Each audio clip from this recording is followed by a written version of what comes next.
Let's start. Today, lesson topic is classes and objects, and about this lesson. In this lesson, we are going to learn classes, inheritance, extension functions, special classes, and some tips about organizing your code. By the way, let me start presenting.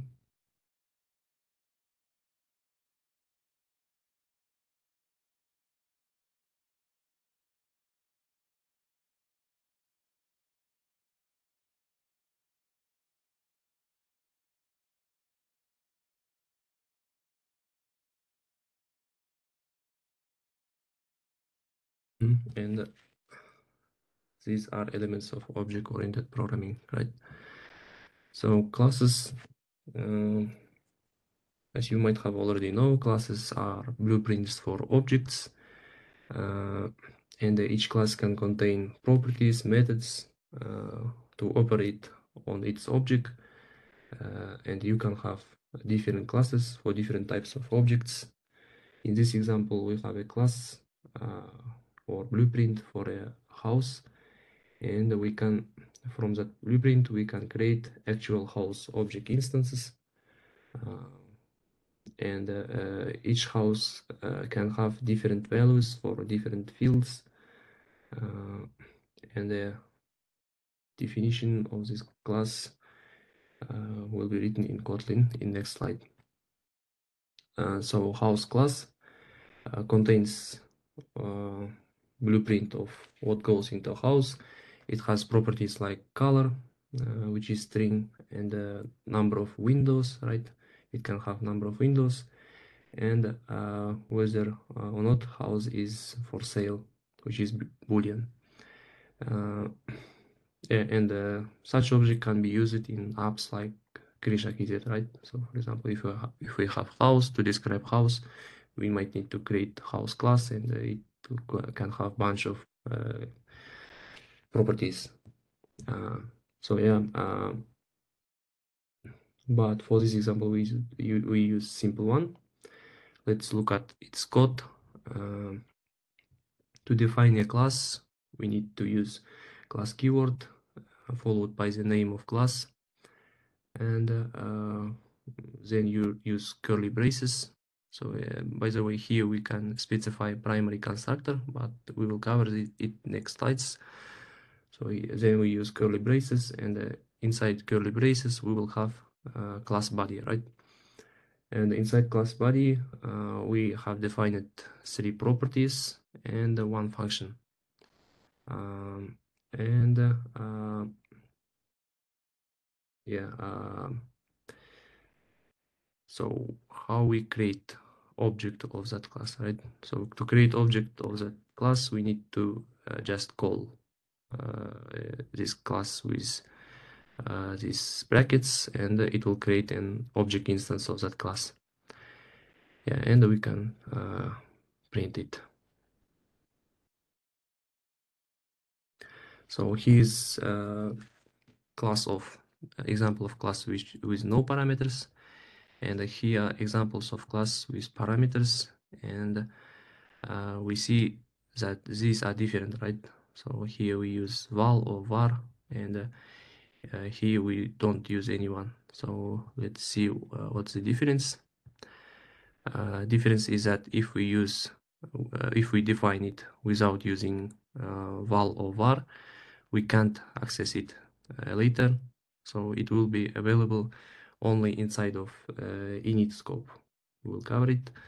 And if we define it using val, we can access it lately. And this is great because this simplifies a lot. As I know, Java don't have such opportunity, right? And in Kotlin, you can just define val and use it later. So class instances can have default values as functions, and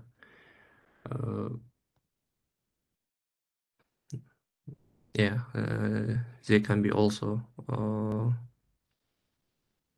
named parameters, and they can be like default parameters and the required parameters.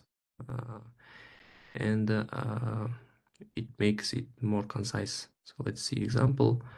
So here's a 3 declaration of box class, right? And it has 3 parameters. All of them are defined using vals, and 2 of them has default values.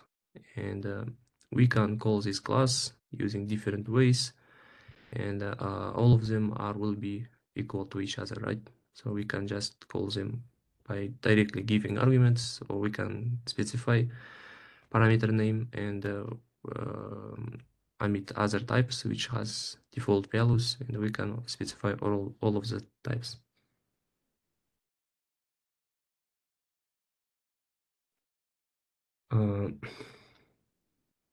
So yeah, for all examples we've seen so far, the constructor is within the class header. This is called primary constructor, so which is this one. And this syntax makes Kotlin more concise when it comes to defining classes. Technically, let's call it, technically these 2 code snippets are equal to each other, and yeah, but generally we use first convention. So second just like makes code, makes more code, right? So this is like common convention. Initializer block. So in Kotlin, you can put any code inside primary constructor. So put any initialization code in init block, which is also known as initializer block. And you can have more than 1 init blocks in your class definition. And blocks just get executed in the order that they appear in the code. So they executed after each other. Here's an example. So in this example, we have a square class where the primary constructor has 1 input parameter, which is site, and we want to do some work in the constructor of the square class, and we can do it while when we set up init block. So here we are just printing it to output, right? And when we define our class, this init block will be executed, and this will be printed out. So, but what if we need to define multiple constructors? In the addition to primary constructor, class can have 1 or more secondary constructors, and to define them, we use explicit constructor keyword. Secondary constructors must call the primary constructor using this keyword, or it must call another secondary constructor that in turn calls primary constructor. But warning is that using multiple constructors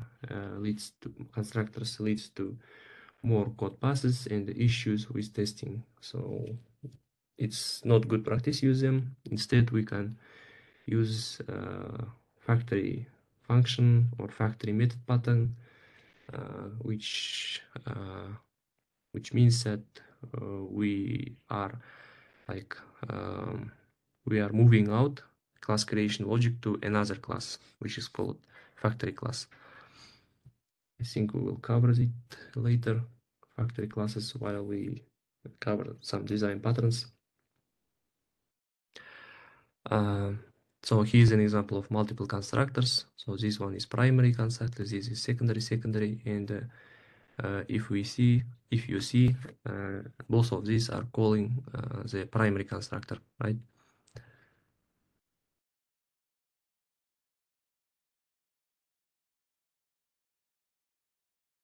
So yeah.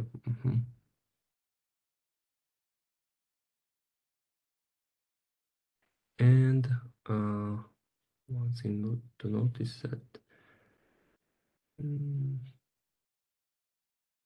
so this init block will run before this code. So area will be printed before that, this in diameter, because this is related to primary constructor, right?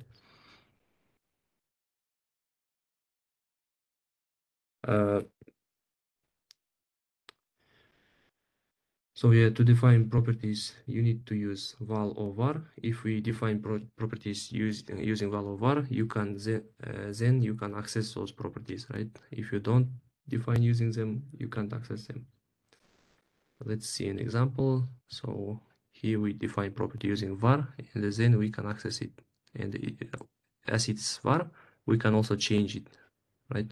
So if it was val, we can change it. So custom getters and setters. If we don't want the default get set behavior for property, we can customize our own getter and the setters for each property. But notice that you can only override set property if property is var, right? If it's changeable. If it's val, you can only override get property. So this is how it looks like. So we just define var and a property name and the initial value. Then we specify get and the set. And when we access this initial value, this code will be executed. So let's see example. So for example, here we specify get property and we pass like first name and the last name, right, to the primary constructor. And when we get full name, this code will be executed, which is get code, and it will return custom custom field, right, with full name. As it's val, we cannot override set property. Here's an example. So here's an example of var.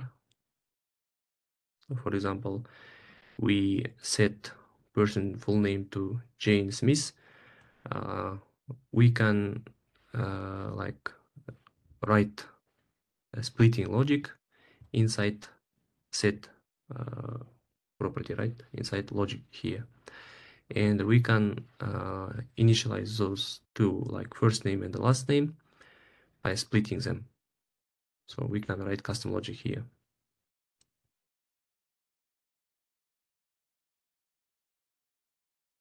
So in addition to constructors and the properties, class can also have member functions. And to declare functions,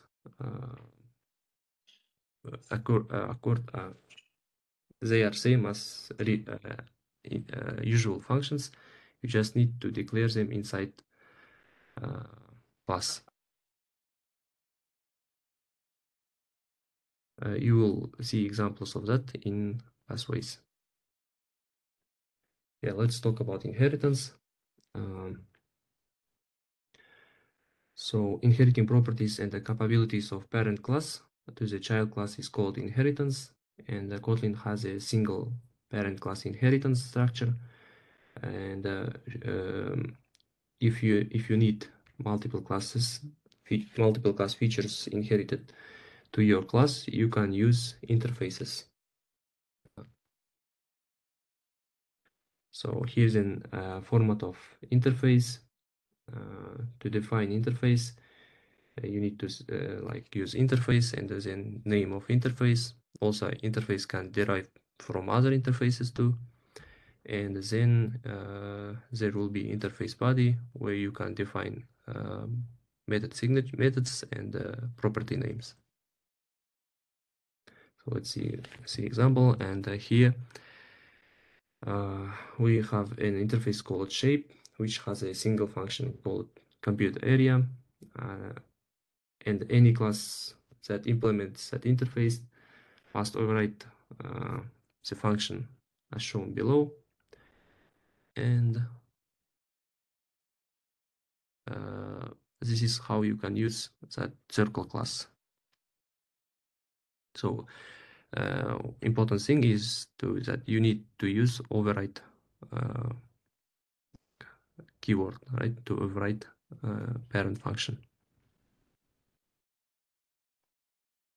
let's talk about extending classes. There are two ways to extend class in Kotlin. One is that you create a new class and that uses existing class as its core, which is subclass, which Java has. And Java has also such feature. And another thing is to add functionality to a class without creating a new one. So you can just add new functionality to it. So let's see. So in Kotlin, classes by default are not subclassable. It's like final classes in Java. And you need to use open keyword to allow subclassing from them. And properties and the functions can be redefined with override keyword as in interface. Let's see an example. So here if we just declare class and we try to subclass it, it gives us compile time error because these are by default final, right? So it's like not subclassable by default. To make it subclassable, we need to append open keyword, so it will be subclassable. And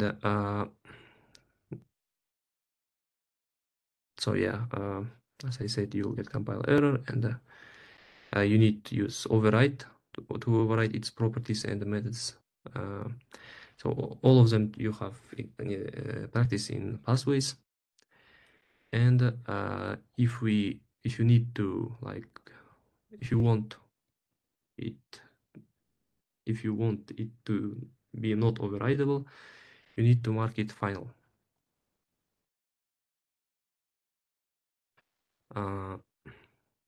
So yeah, abstract classes don't need to be marked with open because it's implied that they will be subclassed. So they cannot be instantiated. They must be subclassed. Yeah, it's similar to interface, and but it can store state, and it can store like common logic. And yeah, properties and functions marked with abstract must be overridden, and can include non-abstract properties and functions as well. Let's see an example. So here we have abstract class food, and it cannot be instantiated. So we need to subclass it. So here we have subclass pizza, and as you see, we use override keyword and override two of these properties, and we don't need to override consume because it's not marked as abstract, right? And we can use that consume function from the parent class. Yeah. So when to use each?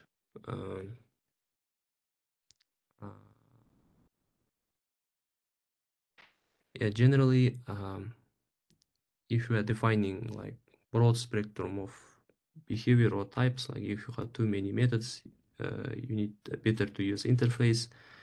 If you are defining, but by the way, this is called, this is like bad pattern. We have like principles which states that interface segregation principle. So if interface has like really long, really more methods, so if you have like 10 or 20, right, you might need to double think before using that interface, and you might to like divide that interface into multiple smaller interfaces. You can read about it like using interface segregation principle. So if we read it, it will be good for you. And if we will the behavior be specific to that type, consider a class, need to inherit from multiple classes, consider consider using one class, and if it's like not enough, you can use interfaces. So it can be isolated to interfaces, and in Kotlin has a great feature which is called delegated interface delegation. I think it's called interface delegation. interface delegation, and you will see it in your pathway, right? And this allows, like, if you use it, you can achieve even multi-class behavior. Like, you can, like, you might not need inherit from multiple classes, because that makes it possible. So if you need to some methods and the properties mark as abstract, so that child classes had to override it, you can use abstract class for that. And as I said, you can extend only one class, but implement one or more interfaces. Also, you can use interface delegation. But personally, I wouldn't prefer deep hierarchies on classes, as it became difficult to maintain it later. So don't use like multiple level of hierarchy. Like 1, 2, like maximum is 4, right? By the way, if you have questions, if you have like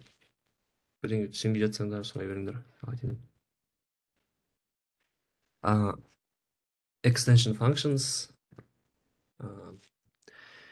Extension functions allows you add functions to an existing class that you cannot modify directly. So, and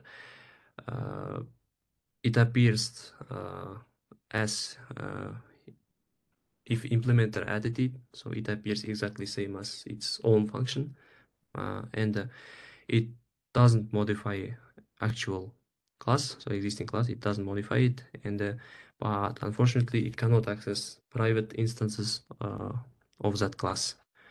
To define an extension function, you need to use this format. So you just define class and the class name that you are going to extend and the function name, and it will appear as extension function.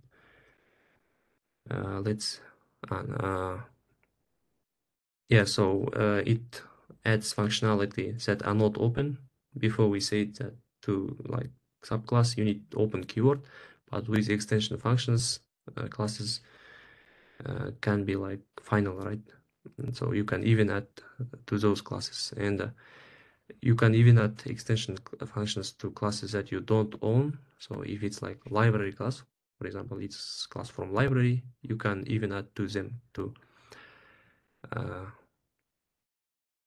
And they can act as helper methods. So defining extension functions defining an extension function in an easily discoverable place, such as in the same file as a class, or in or like name it well, right? So that others can see and use your extension function. Here's an example of extension function. So for example, we have a class int, which we cannot modify it, right? It's defined by library, but we can add additional extension function to it, which takes that int and returns boolean if it's odd. So we just show it here. And here's an example of using it.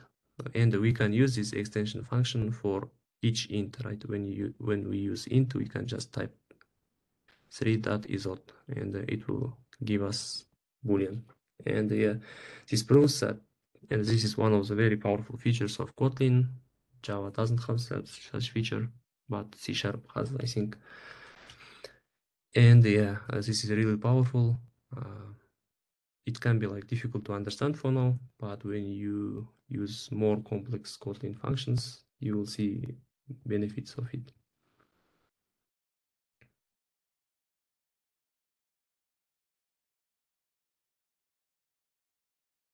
So in chat I see questions. Good day, teacher. Will you upload this video or share? I think I have an issue. I hear your voice, but I don't have a white screen. I will upload it. This is inheritance. Inheritance, just getting access.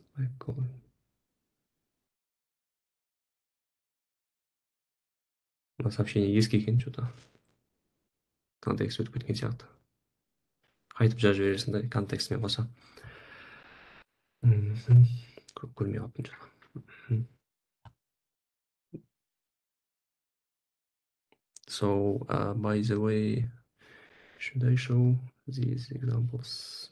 So we have special classes. Let's see a couple of examples of extension functions, so that you can have some sense of it, right? Let's open IntelliJ IDEA.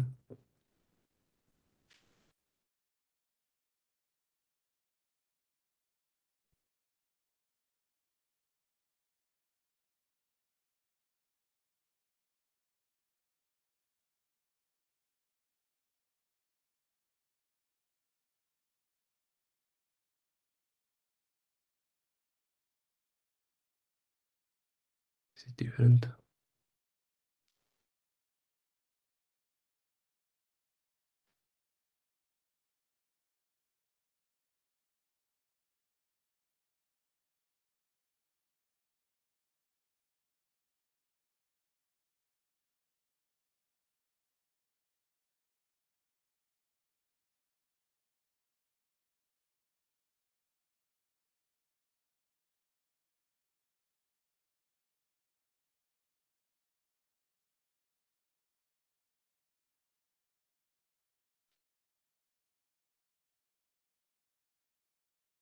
Oh, yeah. Now, for example, if we have list sum, by the way, list have like great extension functions. Let's call it like 1, 2, 3, 4, 5, right? And L dot filter. If you remember, we covered this filter function before, and it turns out it's an extension function. So if we open its source code, it's opening, what's for now? Filter where it is greater than, for example, 3, right?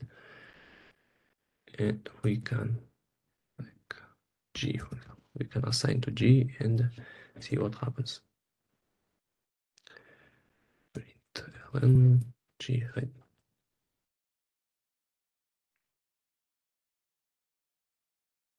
Oh, I used it wrong. We need to use curly braces here.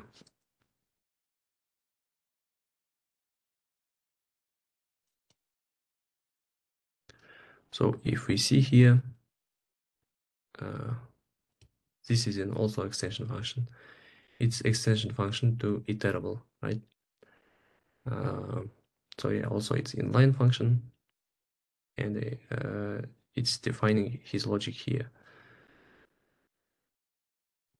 And yeah, it makes like life easier, right?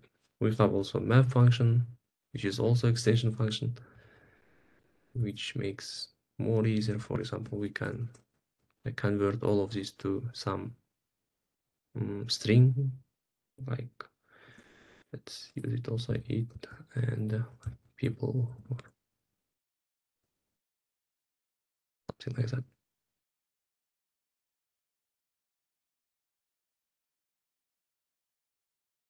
So we see that they are now string, right? We can also convert this string to some, as I know, we have also this cool URI. We don't have here, but in Android we also have function called toURI, which allows convert URLs to, which converts URLs to URI. Under the hood, extension functions uses static methods. So if it's interesting, it can be asked in interview. So they can ask under the hood how it works. It just defines an static class. To see that, you can define your own extension function and like convert it, right? So let's define this function and yeah, but let's don't waste time, and you can just define your extension function here and using Kotlin bytecode, like something like show bytecode осыны жасап өздерің бүйтіп көріп аласыңдар қалай астында под капотом қалай жұмыс істейтінін. Енді ананы көру үшін мына жерге жазуға болады, extension function мына жерге жазу керек болады, бірақ қазір уақыт құртпай кете берейік ары қарай.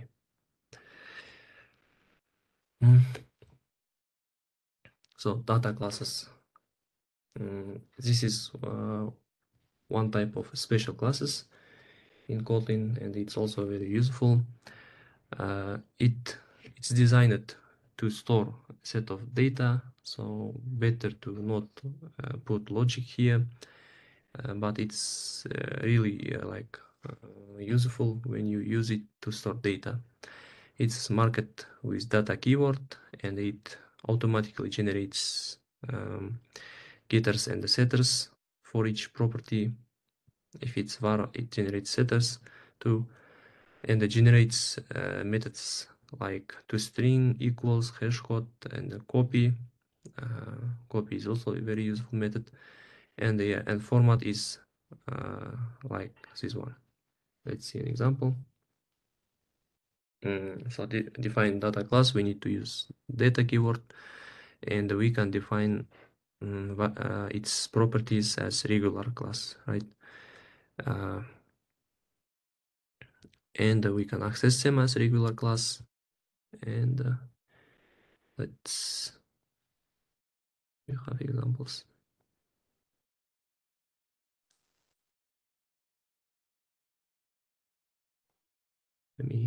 No, we don't have. Okay, let's use this class and see what happens under the hood. Okay, not this one. Let's define it.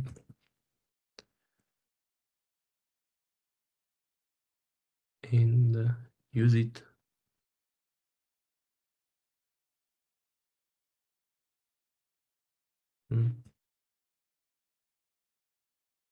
By the way, let's define it in another class so that we can see only its bytecode, right? Player.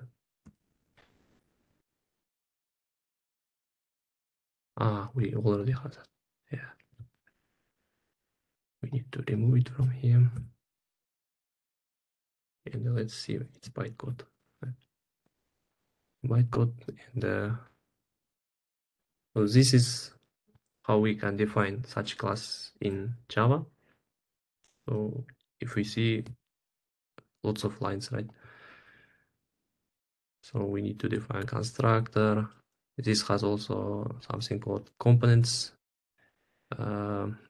You have in pathway practice with that. It also has copy method, and it has hash code. So in Java we have to do a lot, right? So like 16 bits line где-то примерно 85 lines, but in Kotlin just one line. So all of them are automatically generated for you. And let's see examples.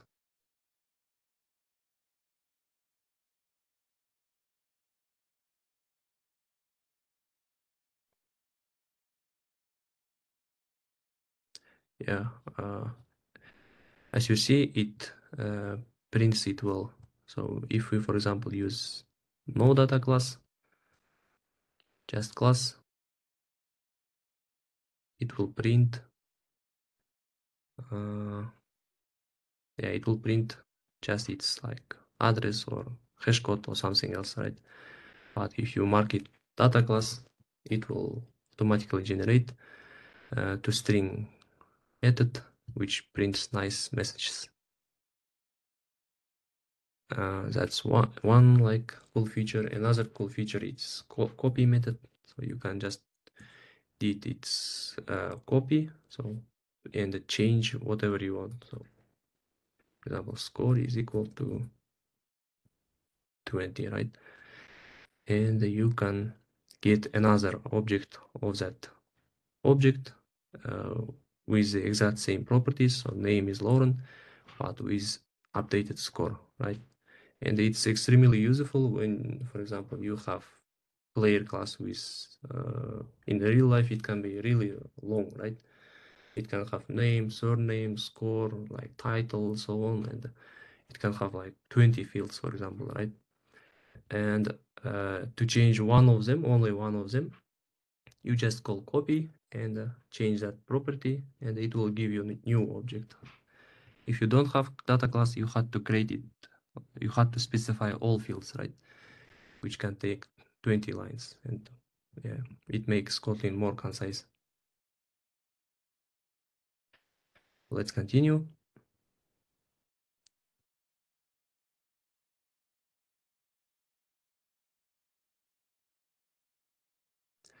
Here's an well-known examples of data class usages, which is like pair and triple classes. They are defined in Kotlin library.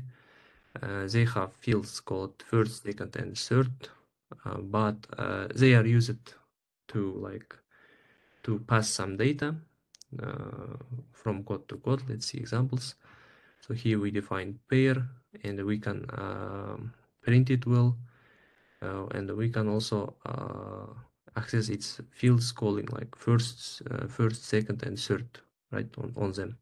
And we can pass these classes to other functions or other classes, but generally better to use named data classes because it makes it a lot more meaningful, right?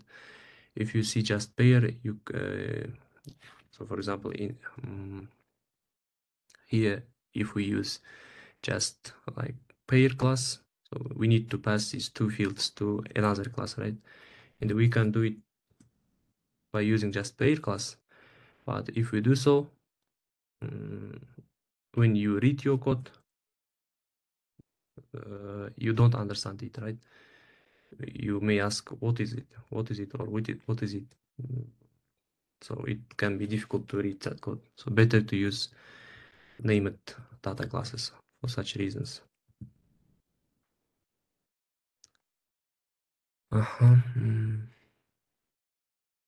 So yeah, pair has a special to function which allows you to define pairs just using it. So you can just Harry Potter to bowling and it will return you pair. If you are curious, you can just type it and see by clicking command and see from IntelliJ IDEA what it does under the hood. It's called infix function.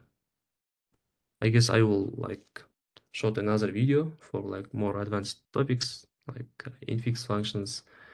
But by the way, they are not advanced, but they are not covered in these lectures and pathways. I will probably shoot another video covering them, infix, sealed classes, and other like inline classes and so on.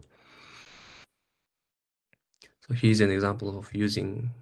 So this returns pair, and you can, and the map of function has a constructor that so that it can create map from pairs. So it can be really like concise, right? If you need to define map of three instance. So enum classes like in Java. I think we have an example. It's yeah. Here how we can define enum class. Enum class can also have its properties and each of its like subclasses or enum values can define those properties as they want, right? For example, for blue, it can define like it can specify that blue should be this value, right? And yeah, I think you know enum classes, right, from Java, and why it's useful. So yeah, in the same reason for Kotlin, they are useful when you use it for example, in real life, color can be any value, right? But we can also define fixed range of values. For example, red, green, and blue, right? Color can be only 3 of them, or something like that. So what else can, for example, orientation, right? Orientation can be vertical and horizontal. So let's see that right away. For example, we have so the kz, and let's access orientation class, and it's also, I think it's also enum. Oh no, it's class. All right, let's see. Yeah, it's also enum. But it's different enum. But as you see, this is also enum, and it can have only one of these values. It can't have another value, right? This it has fixed range of values. They are really useful for such cases. We have also sealed classes in Kotlin, but yeah, I will show different video for that. Let's talk about objects and the singletons. So sometimes you only want one instance of class, and to achieve so, to avoid creating each time instance, you can use object keyword in Kotlin. And that instance can be accessed with such what.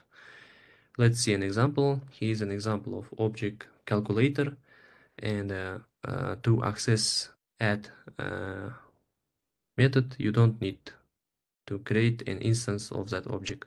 You can just type calculator dot add. You don't need to create instance, right?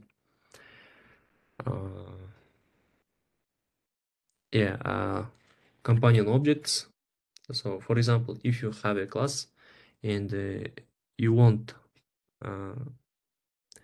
some of these properties accessed like objects, you can use companion keyword. So difference is that here we don't have class, right? We would just have object. But there can be cases when you have class and you need to access some properties just using dot, right? So you can just type physics system without creating instance, and the world constants and the gravity. You can also omit these world constants and just type physics system dot gravity. And the same for functions and properties. So organizing your code. Yeah, here some tips.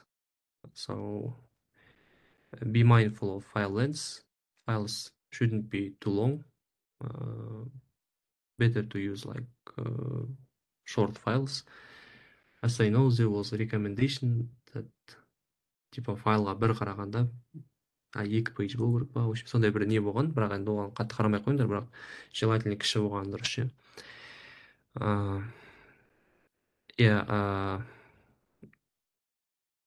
You can also group related structures in the same file. Типа бір-біріне қатысты заттар болса бір файлдың ішіне қоюға болады, бірақ тоже файл үлкен болып кетпеу керек. So yeah, packages. Let's talk about packages. As in Java, Kotlin also has packages, and in one package you can define several classes, several files. They are also use lowercase.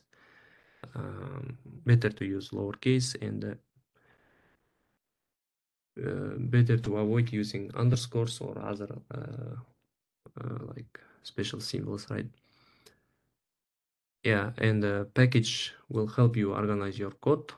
So here we see that we have a vehicle class, which is like super class, and we have its subclasses in different packages, and so on. We can also group those subclasses together if they are not like если они немного, да, их немного, то есть тут 3 и они в одном пакете находятся. So visibility modifiers. As in Java, Kotlin also has these 3, and it has also one extra, which is internal. So yeah, public means that this class is visible to the outside, and in Kotlin, by default, everything is public. So in Java, it was protected, right, by default. In Kotlin, it's public. And private means it will be only visible in that class. And in that file if you are working with functions.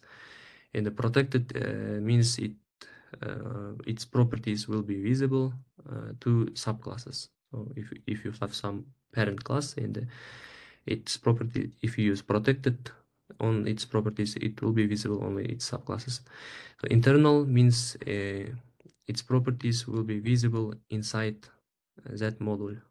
So in large projects, they can be multiple modules. For example, let's see here. Do we have multiple? We have only one module. All right. There can be multiple modules in large projects, and if you need, for example, class to be visible only inside that module, you need to define it using internal. So yeah, this can be helpful. For example, to save Gradle build time. So summary, in this lesson, you have learned about classes, constructors, getters, setters, inheritance interfaces, how to extend classes, extension functions, and the special classes, and data classes, and so on, packages, and visibility modifiers. Homework for this week is lesson 3, pathway for lesson 3. And here you have really cool examples. So again, you need to do commits after each run so that I can see your progress. Yeah, here you also use interface delegation and so on. So visibility modifiers, all of these topics. That's all for the first part of this lecture.